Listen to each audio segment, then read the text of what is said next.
Welcome to my ranking of the top 10 roller coasters in Japan. During my trip to Japan, I was able to ride most of the country's major roller coasters, so it's time to rank them. However, there is some major rides that I wasn't able to ride. While I did visit Fuji-Q Highland, Dodonpa and Takabisha weren't operating, so they won't be featured on this list. I also didn't visit Park España, which is home to Pyrenees, possibly the best inverted coaster out there. But that out of the way, let's dive into the list. Coming in at number 10 is Shuttle Loop at Nagashima Sparland. This is one of the few remaining Schwarzkopf Shuttle Loop coasters, and it's the last one with a flywheel launch.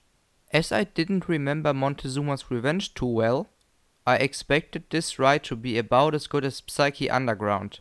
However, Shuttle Loop was a fair bit more forceful, with a really good launch, a powerful loop, and 2 awesome spikes. It's sad that this is a dying model, because it's super fun. At number 9 is Zokon, Fuji-Q Highland's new for 2023 Intamin straddle coaster.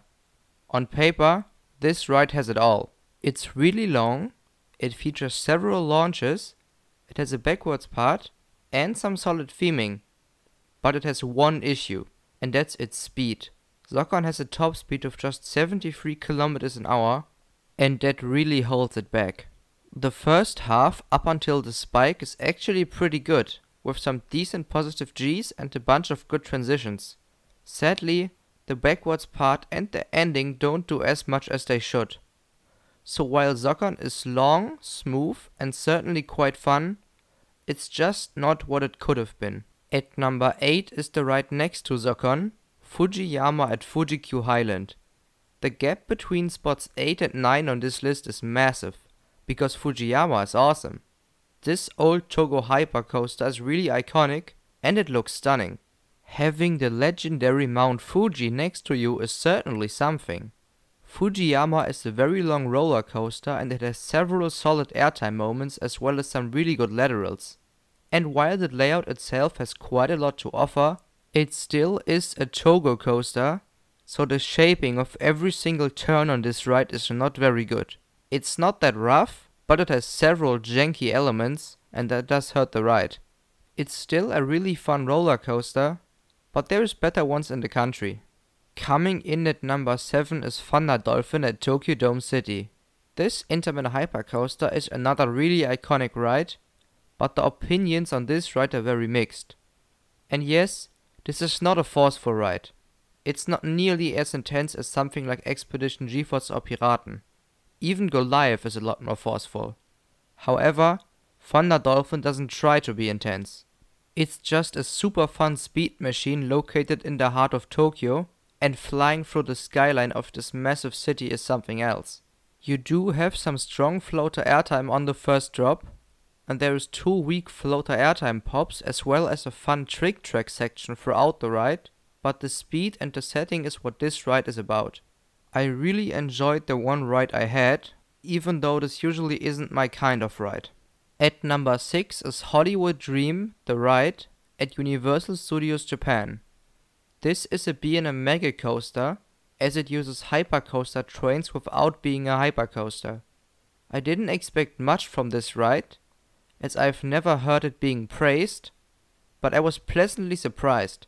I only had one ride in the middle of the train, on a forwards facing train, but it was super fun. The onboard audio was a fun gimmick, and it could be implemented on way more rides.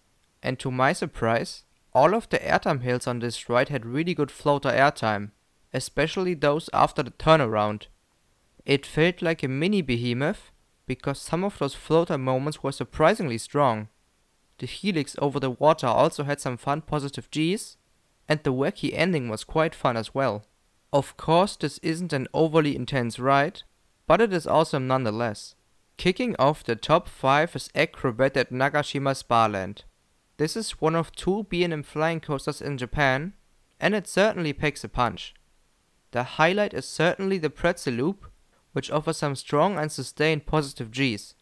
The rest of the ride features a bunch of fun rolls and turns, which felt similar to Fly at Phantasialand. The water effects in the second half were a nice touch, and Acrobat as a whole was really well presented. This actually is a clone of Manta at SeaWorld Orlando, so I know that that park has a winner on their hands. B&M definitely needs to build more flying coasters, especially in Europe, because these rides are just way too fun.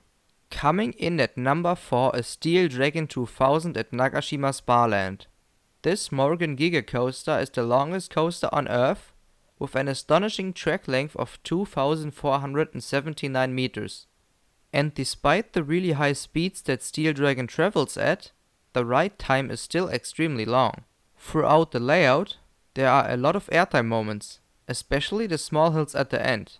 And while those are super fun, most of Steel Dragon's high-speed parts have a very strong vibration, which sadly gets to your head. And while you do have a very comfortable B&M train, you can't enjoy the high speeds nearly as much as on other Giga coasters because of that vibration. But in the end, Steel Dragon 2000 still delivers a long, fast and airtime-filled experience. At number 3 is the Flying Dinosaur at Universal Studios Japan.